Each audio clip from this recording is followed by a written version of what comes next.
Agree with Alan Greenspan, we ought to just eliminate the debt ceiling. Oh, absolutely, we do.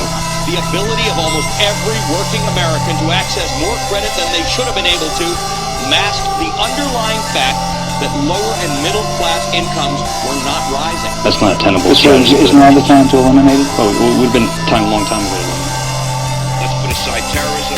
Let's talk only about our own homegrown animals that are patrolling America right now. So it goes down to the simplest thing. Be prepared, be vigilant.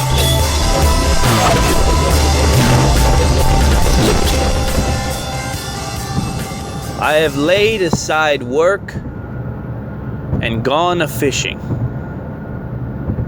The immortal words of Sir Isaac Walton.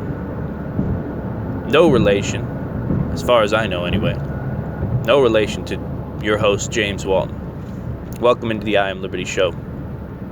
It's early, and I, like Isaac, have laid aside work and gone a-fishing.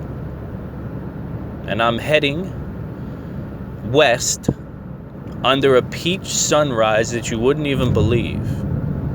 The sun is turning the sky the perfect shade of peach. I've seen nothing like it in a long time. Beautiful. Beautiful waves of peach clouds over a baby blue sky, and it couldn't be a better start to the day. Couldn't be a better start to the day for me.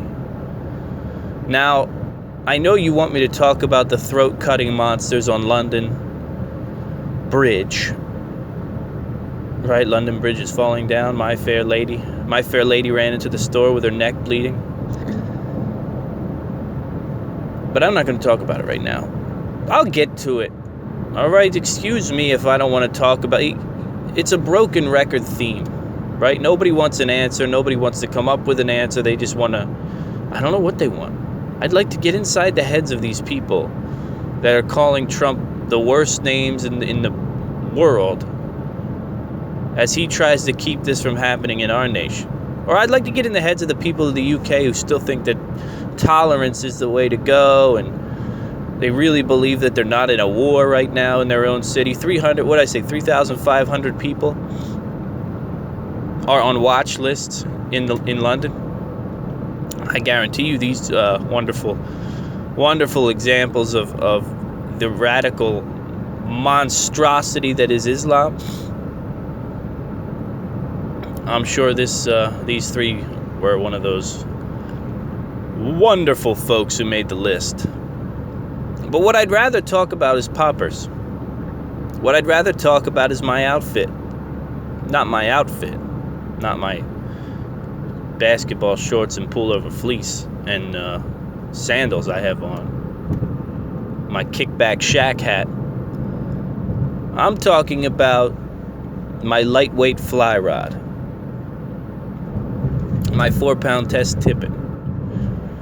I'd like to talk about my Clouser minnows, tied by my father, James Walton. Yeah, my name is James Walton. My father's name's James Walton. His father's name's James Walton. I know that's a thing of the past, right? That's past stuff.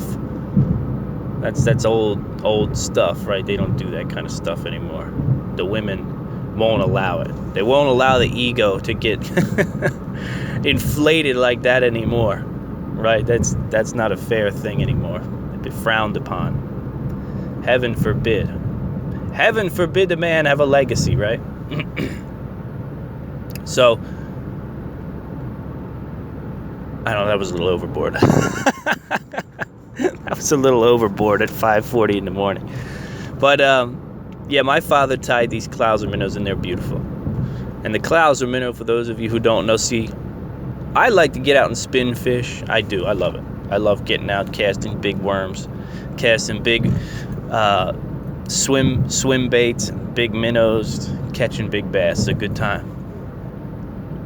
But what I really love is to get out with some good bass flies, a nice vest and a fly rod, poppers, early, you know what I mean? Like right now, like 5:40 in the morning, when the sun has not come up yet. You get on the water. I'll be on the water probably in 10 minutes. And you sit your surface lures on the water that early. And you can have so much fun stripping stripping these baits in. But the reason I talk about the clouser minnow, it's not a surface lure at all. It actually is a hook with dumbbell eyes and some very simple, bucktail and usually some sort of crystal flash or some sort of something to make flash tied together there. And it's a devastating lure by a man named Bob Clouser, who I've met before on a couple occasions. And you gotta love it, man. You gotta love it. You gotta love getting out. There's something about getting out. Like I said, you lay aside work to go fishing. It's so important today, especially when every other day you have bombs going off or people making bombs or bomb. Don't forget, we're not immune to this situation that the UK is in right now. We had 2 guys in Minnesota on my last show who had bomb-making materials in their cars, loaded AK-47s, loaded handguns.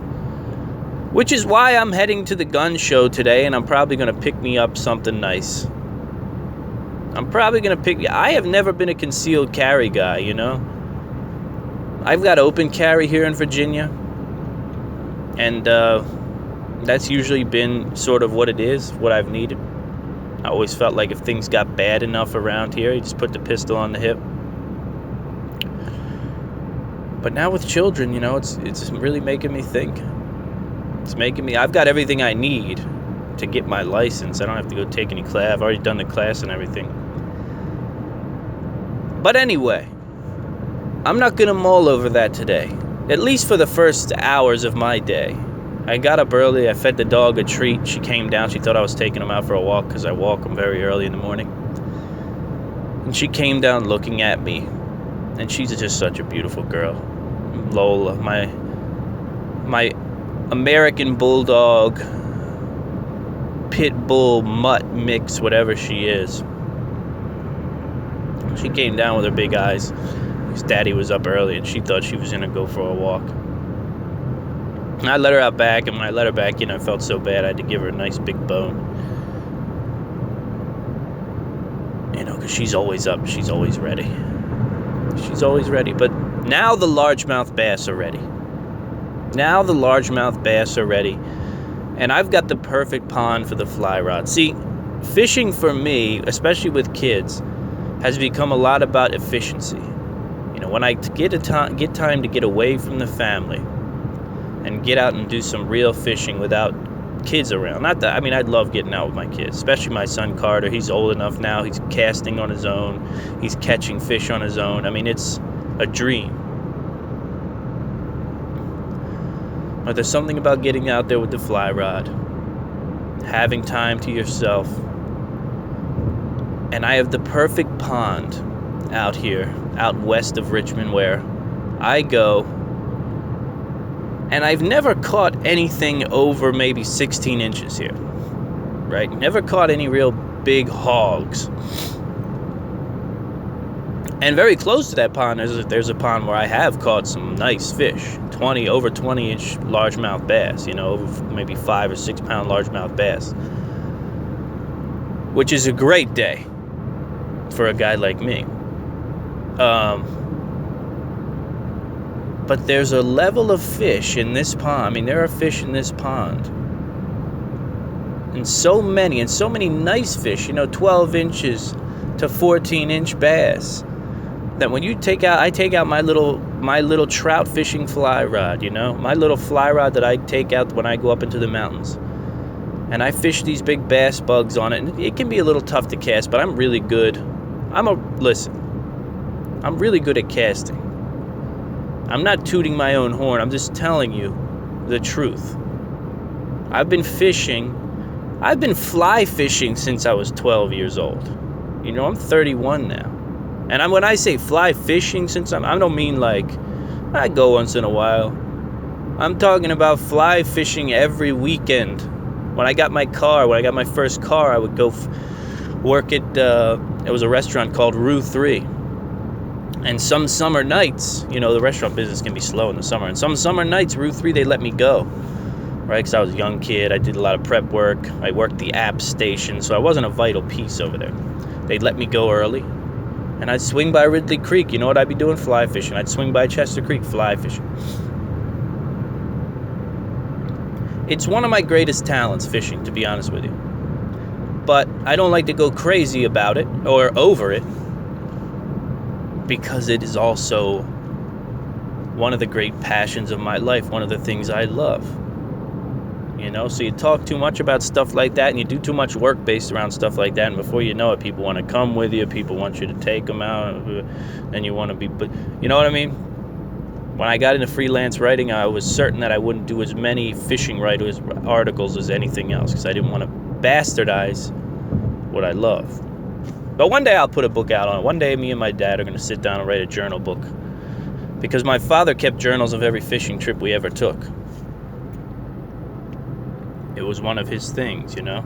He's got these spiral-bound books, and he used to write them after every trip. He'd sit down, he'd date, time, write it all, write exactly what happened, who caught what, how many fish did we catch, what baits did we use. And we can look back on those things, man, and they're absolutely unbelievable, those journals. They're just great. I love them. So I'm here forging my own journal. One of poppers and one of, sinking minnows. And it's going to be a good time this morning for me. It's going to be a good time in America doing things, participating in one of the great American traditions. And don't get me wrong, there's going to be moments when I'm sitting out there in the lovely situation that I'm in, and these ideas about the war in Britain are going to creep into my head. And the fact that the London Bridge is falling down will also creep into my head. And the fact that My Fair Lady got her throat cut, not My Fair Lady personally, you got to follow the song, right? London Bridge is falling down. A woman rolls into a convenience store looking for help last night because her throat's been cut by 3 monsters who killed 8 and injured 20 on the London Bridge. If you haven't heard the story, if you've had your head in the sand, or if you're denying the story even exists, if you're one of these anti-Trumpers, Antifa, make believe that the world is great and the only problem is the white guys, well, I've got news for you. There's a war being waged in the UK, and nobody wants to even acknowledge it, right? The Prime Minister called it a terrible act. And she made the same mistake that so many people make in saying that it's possibly an act of terrorism. Possibly. It could be an act of terrorism, maybe. Possibly an act of terror. And it's that naivety that is making people crazy. And that's going to make people crazy. And that is going to make people show up with guns and start shooting mosques. See, that's the part about this whole thing that these liberals don't understand, that these progressives, that these weak people don't understand. Tolerance doesn't mean extinction, okay? And people are not going to go quietly into the night. Yeah, there's some. There's some who eat lentils for dinner every night that maybe they're not going to push the pace and try to save themselves because they believe that the animal kingdom is more important than the human the human world. But for the most part, people like me, people like you, people like the people we know, we're working hard to support a family, to raise a family, right? We have loved ones, we have sisters, we have brothers with kids that we also love, nieces, nephews. We have parents that we're worried about. We're on the team of the human race. And when we see a direct threat, or when we lose someone close to us, based on this type of bullshit, where our leadership has decided to take on hordes of people who want to kill us, and are doing a great job, by the way, well, that's when we get crazy. That's when shooters show up and start killing Muslims in mosques. You don't believe me. I know you don't believe me. You think that You think that the person in the UK and in London has been quieted by the peace of history, right? You think that peace has cost us our strength, like Bane said in The Dark Knight Rises, right? Peace has cost us our strength. Victory has defeated the London man or female, male or female rather.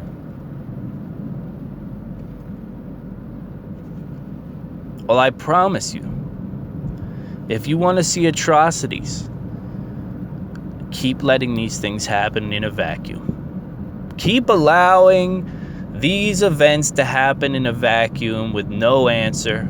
Oh, call the police. A terrible act. Could be an act of terrorism. Could be an nothing.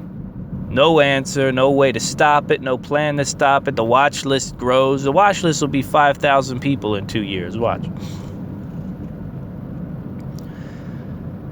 So with no plans to fix anything, what does the dad do? What does the dad do at home? You know, little kids at school, little daughters in middle school, wife's out at work, wife has to fly. Let's say the wife has to fly for a living or whatever. They go crazy. You push people to the brink, right? And then let's say they lose someone close to them or someone they love through one of these attacks. That's how you create a monster. You create a monster by not addressing the war that is upon you. That's all there is to it. That's what's happening. And then they'll come out and say, the gun shows, the guns have to go. Standing on the soapbox, right? They'll come and tell you that the best thing for society is to take your guns away. Well, the UK has tried it. And just imagine what 3 attackers with knives would do in America. I can tell you right now, if 3 attackers with knives showed up at some populated area here in Virginia, there'd be at least one guy with a concealed carry, and there might be a guy with an open carry, and, those stab-proof vests that they were wearing wouldn't hold up. Let's just put it to you that way. If the government is not going to come up with a solution to protect the people, please do me a favor and protect yourself and your family. Get your concealed carry today, or get yourself a gun that carries well. Something nice. Go out and spend the money. You know, even if you got to pay it back, even if you got to do it on credit. I'm not a fan of credit, but you know what? You have to have a gun. You have to have a gun. You cannot be one of these people in the mall who gets approached by one of these inbred lost souls in search for Allah. When they I lose my mind when I think about that story where they stood in front of people and they said, "Are you Muslim or are you Christian?" And then when they said that they weren't Muslim, they killed them right there. They stabbed them. No. Not in this country, man. That shit is crazy. You go out and you get yourself a weapon. Why? Not because you're a right-wing nut. Not because you're a prepper. Not because you're a survivalist. Not because you're a maniac. No, you go out and get yourself a gun because your government is unwilling to protect you. Right? And here we have a man who wants to instate a ban on Muslims. Not because he hates Muslims. Not because he's racist. Not because he's this, not because his skin is the color of the sunrise. But because of the fact that he knows there's a threat to the American people. And he'd like for people to not be cut up into little pieces by machetes. That's all. That's all there is to it. But of course, the suicidal of our world have decided that he's a bad man. He's a mean old rich man. And he's a bad man, and he wants people to be segregated and he wants people to be discriminated against. Well, until there's a better answer, you're not hurting my feelings. I can tell you that much. Until we figure out how to weed out the people who want to drive up on the London Bridge and start cutting throats from the people who want to show up and get to work and be good members of society, you're not hurting my feelings. Sorry.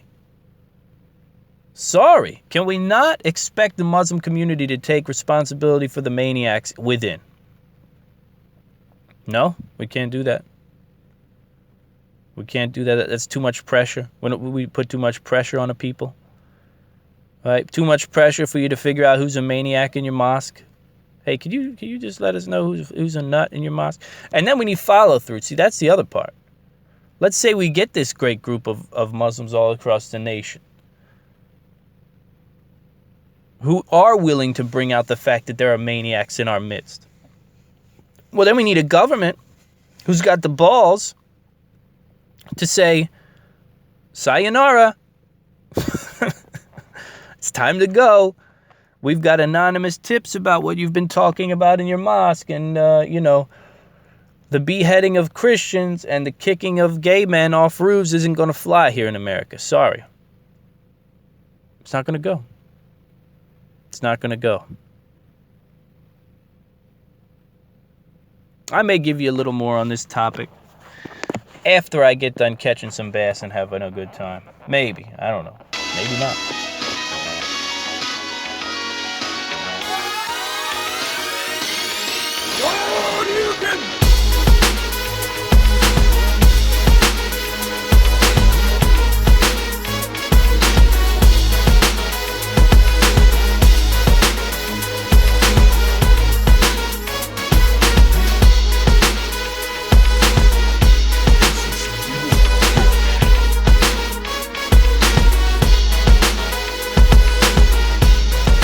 So let's talk about climate. No, I'm just kidding. Let's not talk about climate. Let's talk about capitalism. Let's talk about capitalism and how it relates to climate and how it relates to the power that you have as opposed to the power that Paris has over your tax dollars. Well, not anymore. But there was this idea that we come away with, we put together another group. Right? Let's put together another group that's funded by the American people, but it's actually a world group, but nobody's going to do anything except us. 95. I mean, look at NATO. Look at the various organizations across the world that have been created usually by America or a coalition of American and European affiliates. And look who's footing the bill. Look who's affecting the real change. Look at the military stats on who really takes care of things in NATO. Just look at this stuff.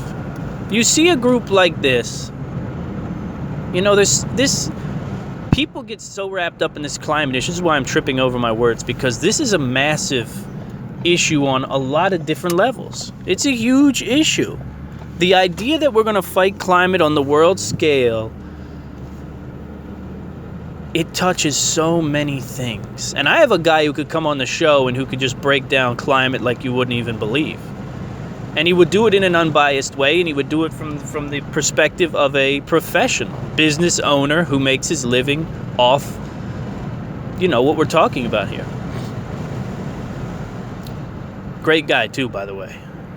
Shout out to Charles Russell Apple. I wish I knew the name of your business, man. I don't. Maybe I'll put it in the link below. I shouldn't even say that because I know I'm not going to do that.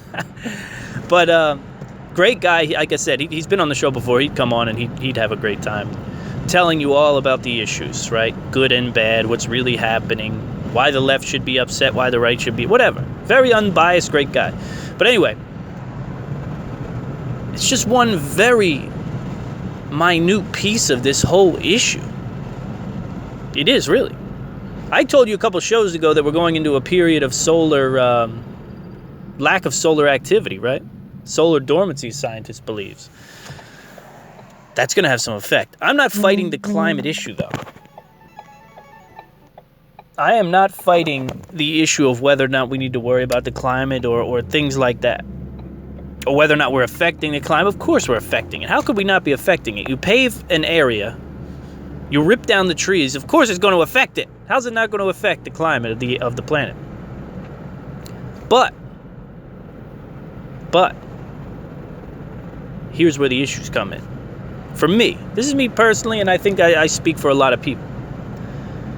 You take an obtrusive, massive, worldwide sanctioning, governing, whatever it is, body to take power and make decisions on things that they're not even connected to, just based off of the bleeding heart mentality.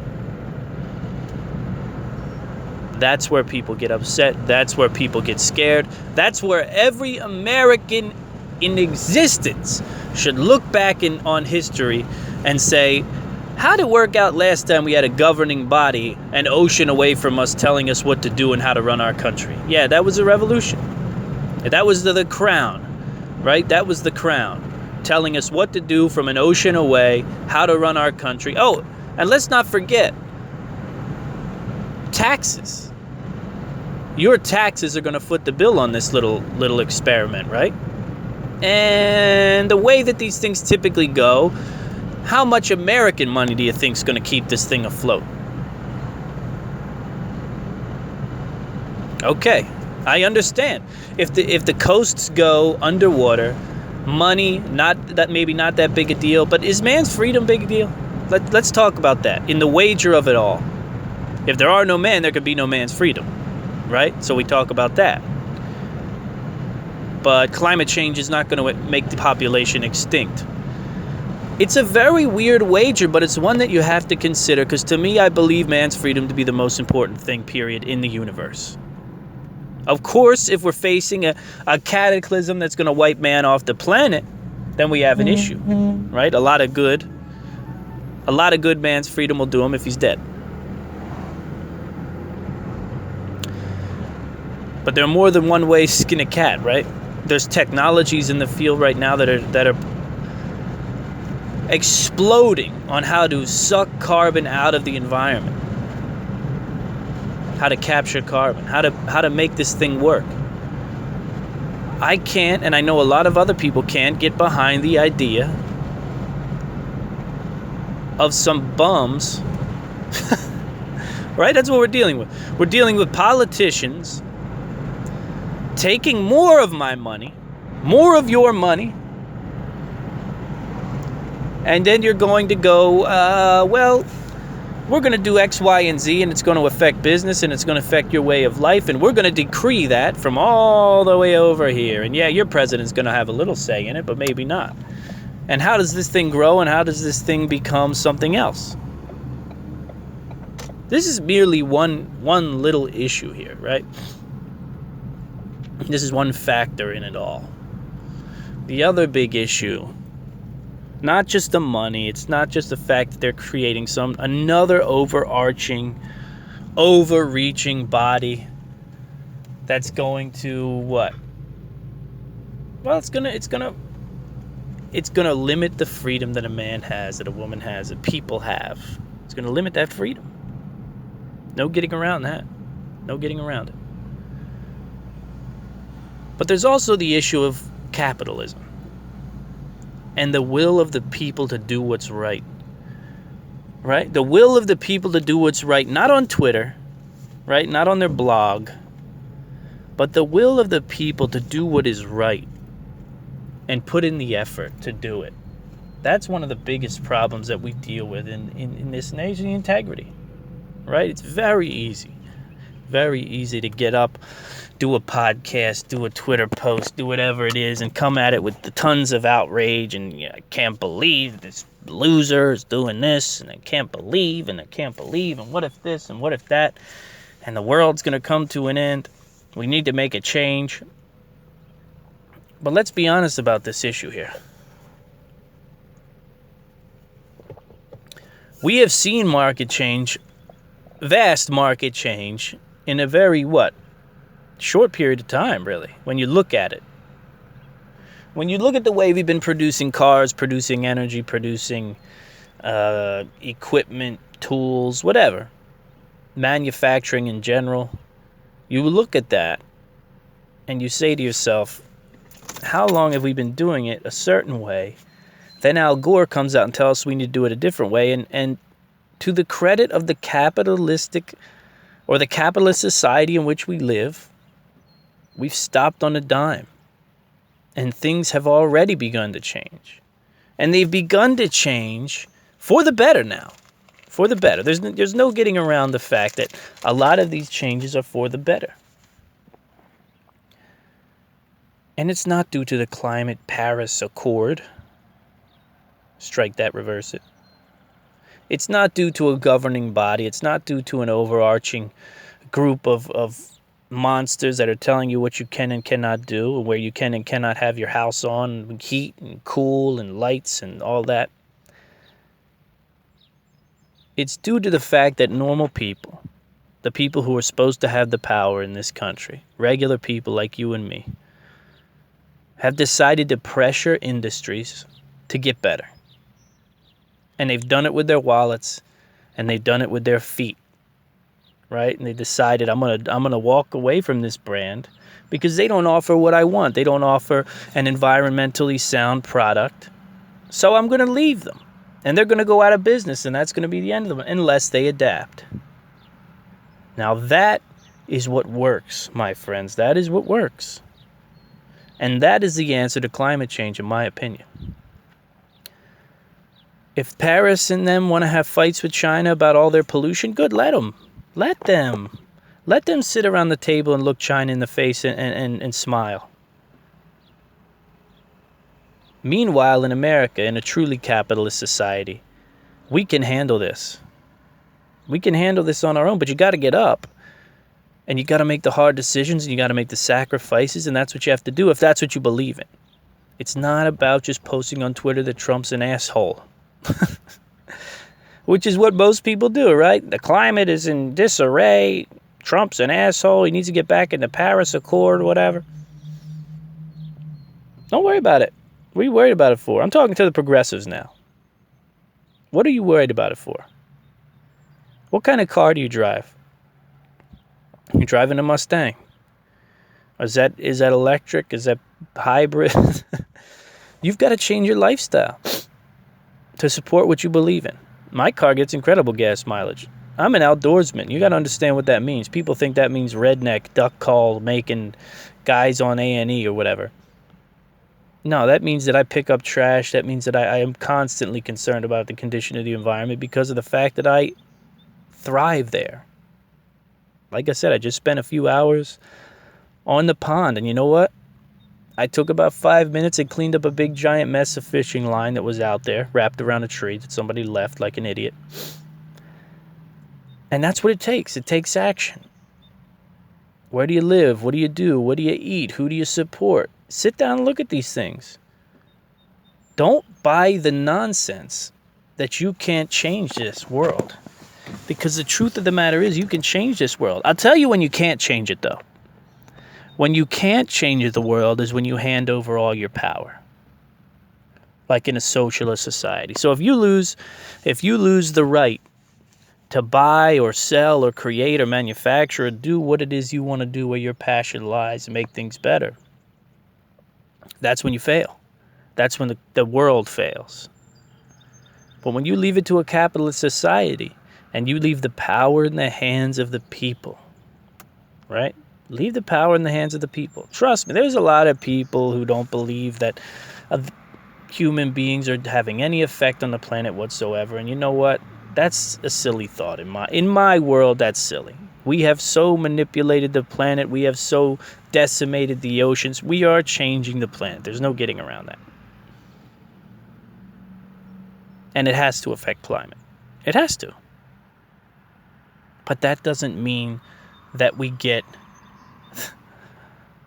don't go and get the dark side and the emperor to take over our policies, to take over our business, to take all of our tax money and to dump it into some nonsense where we look across the table at some of the greatest offenders in pollution in the world and pretend like they're not doing anything wrong.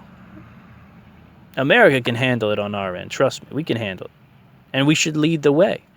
We should lead the way with the facts, right? With our companies. Look at our companies. Look at the GEs. Look at the people who have changed everything. And the success, rather, that they're having. Because they've decided to... Well, it's not even that they decide. The companies don't decide. At the end of the day, remember, people get crazy about corporations are scary. They're big machines and they run on their own. They're like an organism, really, is what they are. They're kind of like an organism. Yeah, but all they want is money, man. And when all you want is money, you're very easy to manipulate. Every company out in this world is very easy to manipulate if you can mobilize and if you can make a decision. You don't need to press the you don't need the president. You don't need local reps. You don't. If you don't like the fact that the country burns coal, the first thing you should be doing is finding out whether or not you're getting power from coal. And if you are, then you find an alternate power source and you write to the company and you say, look, I'm dropping you. we're finding an alternate means for this thing because I don't want that. I don't want that crap in my home, and I don't want it spewing out into the environment. We need action. It's like I've said, we're moving from an age of enlightenment into an age of action. The problem is we have very few leaders, right? We have very few people telling us what to do. That's why there's people out there with black masks on breaking windows, because they are lost. They're people who are lost, confused. They have no idea what to do with their energy, what to do with their fire. So they rather set fires. Now, if you want to make the right choices and do the right things, you have the options. You have the power, man. That's the important thing to understand, is you have the power already. The capitalist society gives the person who does the purchasing all the power. I love you people talk about Walmart, monopolize. What do you mean monopolize? When it comes to purchasing, you have access to trillions of products on the internet. There's no need to go to Walmart. You don't have to support Walmart if you don't like Walmart. Nobody does. Nobody does. This idea that we see, sometimes in empowering yourself with knowledge, you scare yourself into a corner. And a lot of people have done that, right? They feel like their enemies are vast and overpowering and ultra powerful, right? The corporations, the religion, the church. I can't handle it. I can't take any of it. It's too powerful. Money. Money, money, money, money, money. Don't you get it? What you have in your wallet right now is the power. What you do with it is what affects the world. The world now. We're Americans. We affect the world every day with the purchases we make, the choices we make. We affect the world. Of course we affect the world. If America ever spirals into a collapse, you'll see just how much we affect the world. You won't even believe it. You'll be blown away at the effect we have on this world. That's the reality. Like it or not, love it or hate it. So when it comes to climate change, we have to make the right decisions and use our dollars and our feet to make change. That's the best way. That's the best way in a capitalist society. That's how you make it work. That's how you put companies up on the block and hold them accountable for what it is they're doing to the environment. If you're into that, if that's your issue, that's it. It's not about climate deniers or climate jail or Bill Nye the Science Guy or Donald Trump or the Paris Accords. All that shit doesn't get anything done. Don't you understand that? None of it gets anything done. What gets things done is money. Period. Your money, your purchases, the pressure you put on companies. All you have to do is sit up in a boardroom and watch the look on people's faces when they say, well, these people really want an energy efficient answer to our product. I've got, X amount of emails here from people and we've seen a dip in market share. Revenue is down. And it's pretty clear that we need a more environmentally sound product. What do you think's going to happen? Do you think the CEO or the president's going to rub their hands together like Smithers from The Simpsons and say, "Oh, forget those people. We're going to keep developing products that ruin the environment. That's what we're going to do. We're going to destroy the environment because we're actually the Legion of Doom." No. They're going to have people above them who are going to rip them in half if they don't get that revenue back up, if they don't get that market share back up, if they don't get their stakeholders with big giant smiles on their faces ASAP. you have the power. Don't forget the power that you have. All right? That's the biggest mistake you can ever make, is to forget about the power that you have in this life, in this nation. And that's a product of capitalism. That's a product of man's freedom, and that's a product of a government that's run of the people, by the people, and for the people.